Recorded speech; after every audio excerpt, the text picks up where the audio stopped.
हे friends, मेरा नाम अभिषेक है। मैं एक्सप्लेन करने जा रहा हूँ न्यू मांगा को, जो कि बहुत ही अच्छा है। और जिस तरह मैं एक्सप्लेन करूँगा, अगर आपको पसंद आता है तो आप कुछ भी कमेंट वमेंट मत करिएगा। और अगर पसंद नहीं आता है, मतलब कि कुछ प्रॉब्लम दिखती है, तो आप कमेंट करना और मैं उसी हिसाब से और अच्छा एक्सप्लेन करने की कोशिश करूँगा। तो बिना किसी देरी के एपिसोड को स्टार्ट करते हैं। हमें एपिसोड की स्टार्टिंग में एक लड़के को दिखाया जाता है जो कि भाग रहा होता है और कह रहा होता है, अगर अरे वो तो मेरे पीछे ही है, बस पहुंचने ही वाला है। अब बहुत हुआ, मुझे कुछ ना कुछ तो करना पड़ेगा, मुझे इस स्किल का यूज़ करना पड़ेगा। चलो ट्राई करते हैं स्किल ब्लड सोल फ्लैग। और वैसे ही ये स्किल का यूज़ करता है, एक फ्लैग को निकालता है और वहाँ पे बहुत ही बड़ा ब्लास्ट होता है। और जो उसका पीछा कर रहा होता है वो हल्का पीछे हो गया होता है और वहाँ पर बहुत ही बड़ा ब्लास्ट होता है। बट उसी ब्लास्ट से एक आदमी निकलता है और कहता है, तुम थोड़ा ज़्यादा ही अच्छा भाग लेते हो। हाँ, ब्लड्स ले, तुम मुझे वो बेबी दे दो, मैं तुम्हारी लाइफ को छोड़ दूँगा, क्योंकि हम लोग 100 सालों से फ्रेंड्स हैं। बस एक काम करो, बस वो बच्चा तुम मुझे दे दो। 100 लीटर, मुझे घंटा कुछ फ़र्क नहीं पड़ता, चाहे तुम मुझे मार भी ना दो, पर ये बेबी मैं तुम्हें नहीं देने वाला। अगर तुम्हें ये बच्चा चाहिए तो वहाँ जाओ और ले लो। मुझे पता है तुम वहाँ नहीं जा सकते, गैंगयू माउंटेन में। अगर तभी तुमको वो बच्चा चाहिए तो जाओ और ले लो जाके। Are you mad? क्या तू पागल हो गया है? तूने उसको गैंगयून माउंटेन में फेंक दिया। हाँ, तुम इतने ज़्यादा मेहनती हो तो क्यों ना तुम गैंगयू सेक्ट में जाओ, जो कि 4th ग्रेट मॉरल सेक्ट है। और अब तुमको जो भी करना है तुम कर सकते हो। और अब अगर तुम मुझे मारना चाहते हो तो आओ, कोशिश करके देख सकते हो कौन किसको मारता है। तुम अगर यही चाहते हो तो यही सही। और यहीं पे सीन कट होता है। और अब हमें गैंगयून माउंटेन की शमशेरा पीक की बैक हिल को दिखाया जाता है, जहाँ पर एक लड़की नहा रही होती है और वहाँ पर कुछ मंकीस होते हैं जो कि कुछ सर्च कर रहे होते हैं, कुछ देख रहे होते हैं। वहीं पर तभी वो लड़की आती है और कहती है, तुम मंकीस यहाँ क्या कर रहे हो? तभी वो मंकी कहते कहीं पे इशारा करते हैं, चलो चलो वहाँ देखो चल के कुछ है वहाँ पे। तो वहाँ पर वही अपना बेबी होता है जो कि वहाँ पर पड़ा हुआ होता है। और वो लड़की देख के एकदम हैरान हो जाती है, अरे ये लड़का यहाँ पे कैसे आया? तो एक ह्यूमन है, मुझे मम्मी एंड पापा को बताना पड़ेगा। मॉम एंड मंकी किंग, देखो देखो मुझे क्या मिला। तभी हमें 3 लोगों को दिखाया जाता है, जो कि इसकी मम्मी होती है और एक मंकी किंग होता है, और जो साइड में ये बंदा होता है पता नहीं कौन है। और ये बंदा कहता है, 3 टेल्ड डीमन फॉक्स, तुमने 300 सालों तक कल्टीवेट किया है, तुम एक ह्यूमन में बदल तो गए हो, बट अभी भी तुम अपनी टेल को हाइड नहीं कर पाई।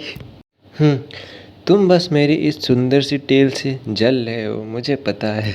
वैसे ये ओल्ड मैन है कौन? क्या इसे कुछ पता भी है मेरे बारे में? अरे जारा, इतना रूड मत हो, वैसे तुमने पकड़ा क्या है अपने हाथों में? मॉम, ये एक ह्यूमन बेबी जो कि वैली में पड़ा हुआ था। क्या? एक human baby? You found a baby? जाओ इसे वहीं पे छोड़ के आओ, इसके मम्मी पापा इसका इंतज़ार कर रहे होंगे, इसे ढूंढ रहे होंगे।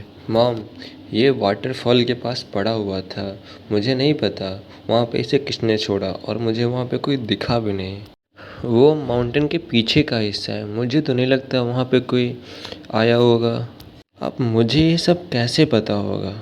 मैं क्या ही जानूँ, मैं तो एक छोटी सी बच्ची हूँ। तभी वो बच्चा रोने लगता है। तभी वो जो लेडी होती है वो कहती है मंकी किंग से, जाओ और जाके बाहर से इस बच्चे के लिए मिल्क को अरेंज करो। तभी जो मंकी किंग होता है वो भी खड़ा होता है और बाहर चला जाता है दूध लाने के लिए। आखिरकार ये कैसे पेरेंट्स हैं जो अपने बच्चे को बाहर छोड़ दे, ऐसे फेंक देते हैं? क्या उनके अंदर दिल भी है? देखो तो ये अभी कैसे रो रहा है बेचारा।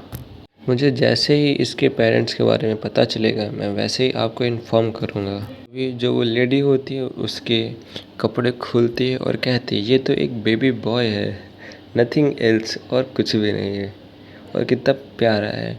बट इसके पास एक जेड है, एशियन जेड है इसके गले में जो कि बंधा हुआ है। इट डस लुक सिमिलर, ये कुछ पहचाना पहचाना लग रहा है। क्या तुम इसके बारे में कुछ जानती हो, कुछ बता सकती हो इसके बारे में? I think but where I have seen before, मैंने इसको कहीं ना कहीं तो देखा है। ओह आई रिमेंबर इट, मुझे याद आ गया। ये क्या है? वॉट इज़ इट, ये है क्या? क्या तुम इसके बारे में थोड़ा कुछ भी जानती हो? ये एक मैजिक इंस्ट्रूमेंट है डीमन सेक्ट का, इसे फियोनिक्स जेड भी कहते हैं। मैंने इसे 800 साल पहले देखा था। डीमन सेक्ट, वो अपने आप को सेक्रेड फ्लेम कहते हैं। They are originated from the desert holy palace. ये बात है थाउजेंड्स ऑफ ईयर्स की, 800 साल पहले की। एक मार्वलस मैन आया था जिसका नाम चार्ल्स येट्स था। हाँ एकदम सही कहा, चार्ल्स। वो डेविल मोरल सेक्ट को किल करने के लिए एकदम डेस्परेट था। उसने एस्टेब्लिश किया था घोस्टिज्म को एंड अपने आप को वो किंग ऑफ एविल कहता था। तब से जो डीमन सेक्ट है वो सेपरेट हो गया घोस्टिज्म एंड डिमोनिज्म में। और 3 मंथ्स एगो एक और इंटरनल वॉर हुई थी डिमोनिज्म में। ओमेन, एल्बिजा, एफ पोजीशन, ये 3 पार्टीज़ हैं डीमन सेक्ट की, और इन्होंने आपस में मिलके अटैक किया था घोस्टिज्म में। पता नहीं कैसे जो लास्ट टर्म था डीमन किंग का, जिसे कि 10 येट्स कहते हैं, पता नहीं कैसे मर गया डिजर्टेड पैलेस में। बट सभी लोग कहते हैं जो उसका न्यू बॉर्न बेबी था, जो कि रिस्क्यू किया था उसके गार्ड ने, जो कि वहाँ से बच के भाग गया था सेंट्रल प्लेन से। और बहुत सारे डीमन उसके सन को हंट करना चाहते थे। तो क्या ये लड़का वही है जो हम सोच रहे हैं? हे चियारा, क्या तुमने और भी कुछ पाया था उसके आसपास जहाँ पर तुमको ये बच्चा मिला है? हाँ, एक फ्लैग टाइप कुछ मिला था मुझे, जो कि उस बेबी के पास ही में पड़ा हुआ था। ये तो एक ब्लड सोल फ्लैग है। ये घोस्टिज्म का एक फेमस पावरफुल वेपन है। ओह सही कहा, टेन्यू येट्स के पास बहुत सारे रिलेबल फॉलोवर्स जो कि बहुत ज़्यादा पावरफुल हैं। लोग उन्हें ब्लड स्लेव्स कहते हैं, और जो ये वेपन होता है वो उन्हीं के पास होता है। तो क्या जो ये बेबी है वो टेन्यू का है? पर ये यहाँ क्यों अपीयर हुआ? तभी जो मंकी किंग होते हैं वो दूध को ले आते हैं और उनको देते हैं लेडी को। चलो छोड़ो, जो हेवन चाहता है वही होता है। अब हम लोग इसे अच्छे से पालेंगे और इसे एक अच्छा इंसान बनाएंगे, ठीक है? और अब इसे आपको ही संभालना पड़ेगा। क्या अब आप इसे मुझे देने की सोच रही हैं? नहीं, ये एक नॉर्मल फैमिली किड नहीं है जो कि मैं संभाल सकूं। मेरा कहने का मतलब ये है, जब जो इंसान होते हैं वो बर्थ के टाइम पे तो अच्छे होते हैं, बट जो इसके पेरेंट्स थे वो एविल थे, और ये एक जस्ट इनोसेंट बेबी है आफ्टर ऑल। वैसे भी मैं यहाँ पे हमेशा से फ्री ही रहा हूँ, और एक गॉड की विल थी जो मैं यहाँ पे आया और ये सब मुझे देखने का मौका मिला। आई होप मैं इसे एक अच्छा इंसान बनाऊँगा। ये बड़ी ऑनर की बात होगी अगर तुम इसे नाम दोगे जिलाओ। तुम्हें पता है ड्रिंक करना बहुत ईजी है, पर नाम देना बहुत ही ज़्यादा मुश्किल है। रुको रुको, इसे मैं यहाँ लाई हूँ तो इसे नाम भी मैं ही दूँगी। क्या मैं इसे अपना नाम शेयर कर सकती हूँ? How about it? तो आज से हम इसे चियारा येट्स बुलाएंगे। यू नॉनसेंस, कैसी बातें कर रही हो? जहाँ से हम इसे लाए हैं उस प्लेस के हिसाब से इसे नाम देंगे। ये वाटरफॉल के पास पाया गया है, तो अगर हम इसे कॉनवे येट्स कहें तो? जिलाओ, तुम इसके बारे में क्या सोचते हो बताओ? बहुत ही बढ़िया, मार्वेलस। तुम कॉनवे येट्स हो, मैं चियारा येट्स हूँ। आज से मैं तुम्हारी सिस्टर। तुम 300 साल ओल्ड हो, तुम कैसे सिस्टर बन सकती हो इस बेबी की? क्या तुम ये कह रहे हो कि मैं बुढ़ी हूँ? आज मैं तुम्हें कोई दूसरा मौका नहीं दूंगी।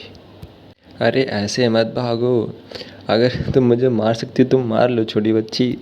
और यहीं पे सीन कट होता है और हमें 15 सालों के बाद दिखाया जाता है शमशेरा पीक को, और कोई डिसेबल हाउस में कह रहा होता है कॉनवे येट्स यू बास्टर्ड। और जो कॉनवे येट्स होता है, जो वो मार खा रहा होता है, कहता है अरे मेरे फेस पे तो ना मारो। और कोई होता है जो कि कह रही होती है ओए मेरे घर से बाहर निकलो तुम कॉनवे येट्स, तुम पागल। आज मैं तुम्हें डेफिनेटली मार डालूंगी। आज तुम मेरे हाथों से नहीं बच पाओगी, सॉरी बच पाओगे। अरे कोई तो मेरी मदद करो, कोई तो मुझे इस लड़की से बचाओ, हेल्प हेल्प। तभी बाहर सभी लोग कहते हैं अरे क्या हुआ, क्या कुछ गलत है क्या, क्या हुआ वैसे? और तभी वो लड़की कहती है मैं इन कपड़ों में बाहर तो भी नहीं जा सकती, मैं अपने कपड़ों को चेंज करके आती हूँ। आज ये डेफिनेटली मेरे हाथों से ज़रूर मरेगा। हाँ, चलो अच्छा हुआ, अब वो मेरा पीछा नहीं कर रही। हम मरते मरते बचा आज तो मैं। लग रहा है यहाँ कोई भी नहीं है, मुझे अंदर जाना चाहिए। ब्रदर कॉनवे, कैसा रहा?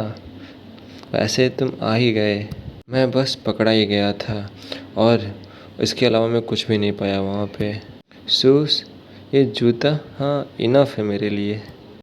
मुझे 30 बक्स दो और मैं जा रहा हूँ हिल के नीचे, और मुझे परेशान मत करना अब। तो जो कॉनवे येट्स होता है अब वहाँ से जा रहा होता है, और हमें कॉनवे येट्स के बारे में बताया था कि ये बहुत ही ज़्यादा नॉटी है और ग्रीडी है। और कॉनवे येट्स यहाँ से धीरे धीरे जा रहा होता है और कहता है कि ऐसा लग रहा है कि सभी लोग यहीं पे हैं। मैं लकी हूँ कि इस टाइम अभी मास्टर नहीं है। और कहता है मैं बहुत ही ज़्यादा स्मार्ट हूँ, मैंने इमरजेंसी पैकेट पहले ही पैक कर लिया था। और जैसे दरवाज़ा खुलता है वहाँ पर वो लड़की और उसके मास्टर खड़े होते हैं, और वो अपने मास्टर को भी साथ में लेकर आई होती है। उसके मास्टर कहते हैं कौन में तुम आखिरकार जा कहाँ रहे हो? अब तो मैं फंस गया, आखिरकार अब मैं करूँ तो करूँ क्या? तभी वो कहता है मास्टर जिलाओ, मार्शियल अंकल जेनिक्स, जूनियर सिस्टर पेनी, मुझे अभी डाउनहिल के नीचे जाना पड़ेगा कुछ दिनों के लिए। तभी वो लड़की चिल्लाते हुए कहती है कॉनवे येट्स। और इसको सुनते ही उसका पूरा चेहरा ही बिगड़ जाता है और उसकी आंखों में आंसू आ जाते हैं। और तभी वो पैरों के बल झुक जाता है और कहता है सॉरी मास्टर, सॉरी मास्टर जिलाओ, अब आइंदा ऐसा कभी नहीं होगा, प्लीज़ इस बार मुझे माफ़ कर दीजिए। और उधर से मास्टर की लात उड़ते हुए आती है उसके चेहरे पर। सिस्टर जेनिक्स, मेरे स्टूडेंट ने जो भी किया मैं उसके लिए आपसे माफ़ी मांगता हूँ। बहुत ही ज़्यादा नॉटी हो गया और हमेशा सबके लिए ट्रबल खड़ा करता रहता है। मैंने ये नहीं सोचा था कि ये आपके स्टूडेंट को इतना ज़्यादा परेशान कर देगा। प्लीज़ सिस्टर, इसके इग्नोरेंस को माफ़ कर दीजिए इस बार। क्या यही तुम्हारा गुड स्टूडेंट है जो हमेशा तुम्हारे लिए ट्रबल खड़ी करता रहता है? आपका स्टूडेंट सिर्फ पैसे नहीं चुराता ड्रिंक करने के लिए, और उन लड़कियों को भी देखता रहता है और उनके पर्सनल चीज़ों को चुराता है। क्या यही आपका स्टूडेंट है? सीनियर ब्रदर जिलाओ, हम लोग सभी अच्छे पीपल हैं मॉरल सेक्ट से। यही आखिरी चीज़ बची थी होने के लिए। अगर आपने अभी इसे पनिश नहीं किया इस टाइम, तो ये पक्का दूसरी ट्रैक पे चला जाएगा फ्यूचर में, तो और ये सबको परेशान करेगा।